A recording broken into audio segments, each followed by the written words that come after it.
बहुत पुरानी बात है। एक दूर के मुल्क में एक शानदार सल्तनत थी जहां हर तरफ हरियाली, नदियां और रोशन महल नजर आते थे। इस सल्तनत का बादशाह इंसाफ पसंद और रहमदिल था। उसकी दो बेटियां थीं, ईमान और इरहा। ईमान बड़ी थी, उसकी आंखों में सुकून था, बातों में मिठास और दिल में दर्दे इंसानियत। वो महल के बागों में फूलों से बात करती, परिंदों को दाना देती और गरीबों के लिए खुद खाना तैयार करवाती। इरहा बिल्कुल मुख्तलिफ थी। वो हंसी मजाक करने वाली, जिंदा दिल और थोड़ी सी जिद वाली थी। उसे महफिलें, रंग बिरंगी पोशाक और जेवर पसंद थे। वो कहती, जिंदगी एक दफा मिलती है, इसे खुल के जीना चाहिए। दोनों बहनें एक दूसरे से मोहब्बत करती थीं, लेकिन उनकी सोच में जमीन आसमान का फर्क था। एक रात बादशाह अपने महफिल के बाद तन्हा बैठा था। उसने सोचा, मेरी दोनों बेटियां अच्छी हैं, लेकिन क्या ये जिंदगी की असल सच्चाई समझ पाएंगे?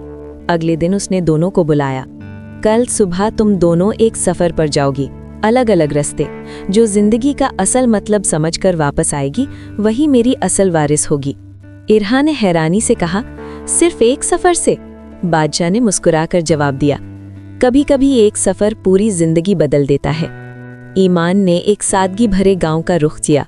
रास्ते भर उसने देखा टूटे घर, प्यासे बच्चे और मेहनत करती औरतें।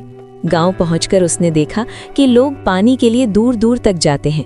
ईमान ने अपनी शहजादी वाली पहचान छुपाई और आम लड़की की तरह रहना शुरू कर दिया। वो सुबह उठकर पानी भरने जाती, बच्चों को पढ़ना सिखाती, बीमार बुजुर्गों का इलाज करती। एक दिन एक बच्चा बीमार हो गया, माँ रो रही थी। ईमान ने सारी रात उसका ख्याल रखा और जब सुबह हुई, बच्चा मुस्कुरा रहा था। उस माँ ने ईमान के हाथ पकड़कर कहा, तुम फरिश्ता हो। उस दिन ईमान की आंखों में आंसू आ गए, लेकिन दिल में सुकून था। इरहा ने एक अमीर शहर का रुख किया, जहां हर तरफ रोशनियां और शान थी। शुरू के दिन उसने महफिलों में डांस किया, नए लिबास पहने, शहजादों से मुलाकात की। हर कोई उसकी तारीफ करता था, लेकिन धीरे धीरे इरहा को महसूस हुआ कि ये सब लोग सिर्फ दिखावा कर रहे हैं। एक रात उसने देखा कि एक अमीर औरत रो रही है, क्योंकि उसका कोई सच्चा दोस्त नहीं था। इरहा ने पहली दफा महसूस किया कि शायद खुशी सिर्फ पैसों से नहीं मिलती। एक रात इरहा महल से बाहर निकली और उसने एक छोटी सी लड़की को देखा जो भूखी थी। इरहा रुक गई। उसने पूछा, तुमने खाना क्यों नहीं खाया? लड़की ने धीमी आवाज में कहा, मेरे पास पैसे नहीं है। इरहा ने अपना महंगा दुपट्टा बेच दिया और उस लड़की के लिए खाना खरीदा। जब लड़की ने मुस्कुराकर शुक्रिया कहा, तो इरहा के दिल में अजीब सा सुकून भर गया। वो रात उसकी जिंदगी का मोड़ बन गई। ईमान ने नाव में मोहब्बत और खिदमत से लोगों के दिल जीत लिए। इरहा ने शहर में समझ लिया कि असली खुशी देने में है, लेने में नहीं। दोनों बहनें बदल चुकी थीं। कुछ हफ्तों बाद दोनों महल वापस आईं। बादशाह ने उन्हें देखा और तुरंत समझ गया कि दोनों कुछ सीख कर आई हैं। बताओ, तुमने क्या सीखा? ईमान ने कहा, मैंने सीखा कि जब हम किसी और का दर्द कम करते हैं तो अल्लाह हमारे दिल को सुकून देता है। इरहा की आंखों में आंसू थे। मैंने सीखा कि बिना मोहब्बत के दौलत सिर्फ बोझ है। बादशाह मुस्कुरा दिया, मुझे फख्र है, तुम दोनों मेरी असल शहजादियां हो।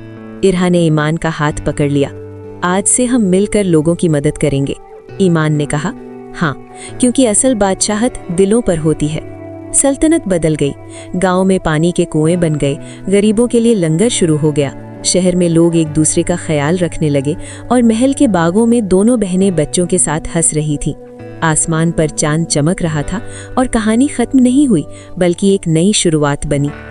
असली खुशी पैसों, शान या खूबसूरती में नहीं, बल्कि इंसानियत, मोहब्बत और दूसरों की मदद में होती है।